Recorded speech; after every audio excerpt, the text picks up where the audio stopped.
Many black people are confused by the fact that the white society that has constantly demonstrated a profound racist disdain towards black people, nonetheless often depicts those interracial couples in their advertisement campaign. Until you understand the system of white supremacy, everything they do will only confuse you. Many black people perceive those advertisements of blacks and whites and interracial couples as being evidence that the U.S. white establishment is becoming more progressive in its stance regarding the mixing of our racial group. The lower level racists, the extremists such as the KKK and the skinheads, they find those ads to be deeply offensive.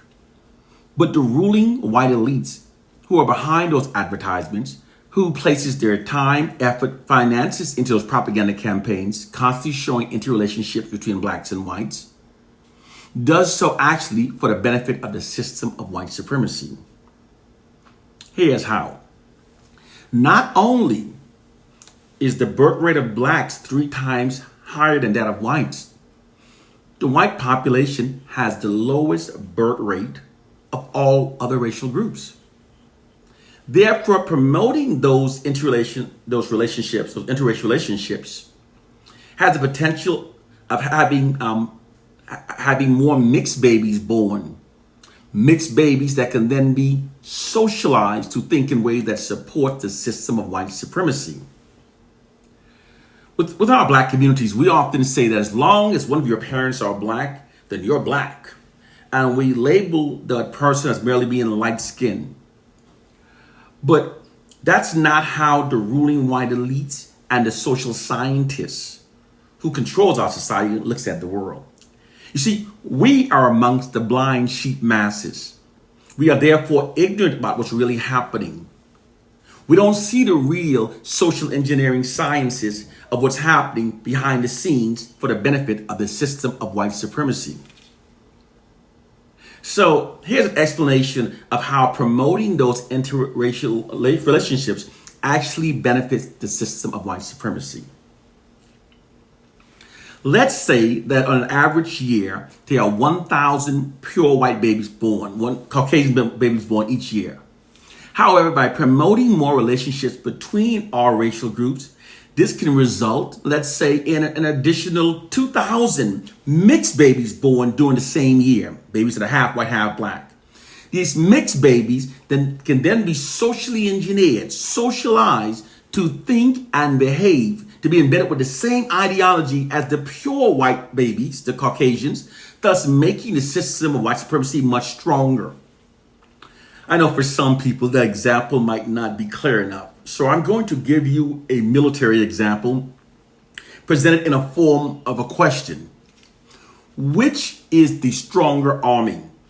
An army with 500 soldiers, which are all Caucasians, or an army with 1,500 soldiers, of which 500 are Caucasians and the other are mixed, all embedded with the same ideology? Of course, the army with 1,500 is much stronger than an army of only 500. This is how promoting those interracial relationships actually makes the system of white supremacy much stronger. The greater number of people born holding the ideology of white supremacy is stronger because they simply socialize them. And if you think it's difficult to socialize half whites to think in ways that serve the system of white supremacy, you're extremely naive. For millions of pure black people have been socialized to think in ways serving the system of white supremacy. Therefore, socializing half whites is much easier.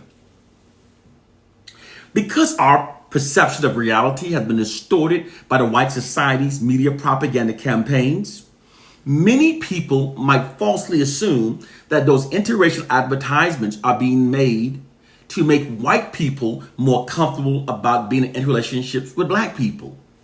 However, it's also necessary to make black people more comfortable about dating whites. Because contrary to popular beliefs, most black people prefer relationships with black people. The white media's depiction of black people is not our reality. Black people are not running in droves to marry white spouses. In reality, the truth is in fact the exact opposite. The U.S. Census Bureau released a report that studied the history of marriages in the United States. It found that 86.5% of African American husbands are married to black women. Only 7% are married to white women. The U.S. Census also found that black women are the least likely to marry outside their race, at only 4% being married to white men, and 91%, an astounding 91% of black women are married to black men. Over 90% of black people exclusively date black people. The fact is that most black people prefer black people. Black on black love does strongly exist. There's not a deficiency of black on black love as we've been manipulated to believe. It's actually Asian women who have the highest rate of marrying outside their race at 24%. Yes, your perception of reality is an elaborate white deception. You're not seeing the real world. Perception acts as a lens through which we view reality. The problem is that the lens through which we perceive reality has been distorted and warped by the white controllers of the information and media images that are fed through those lenses and into our minds. Public perception is not shaped based upon facts nor reality. Public perception is actually shaped by the narratives that are repeatedly fed into a society. Therefore, all that's required for the distortion of reality is to repeatedly feed distorted narratives into the society. If you can control all of the narratives, you can control the public's perception of reality. Because the white society controls all of the narratives and controls all the mainstream media, all the images that are fed into our society, they therefore literally owns the interpretation of reality. As a means of maintaining their social dominance and control over black people, the white society feeds false information, particularly about black people, that are designed to keep black people believing the fraudulent worst about ourselves and to keep our collective self-esteem very low. Because this condition makes us much more easier to control. When the blacks are demoralized, divided, and self-loathing, we are much more easier to control. Until you understand the system of white supremacy, everything they do will only confuse you.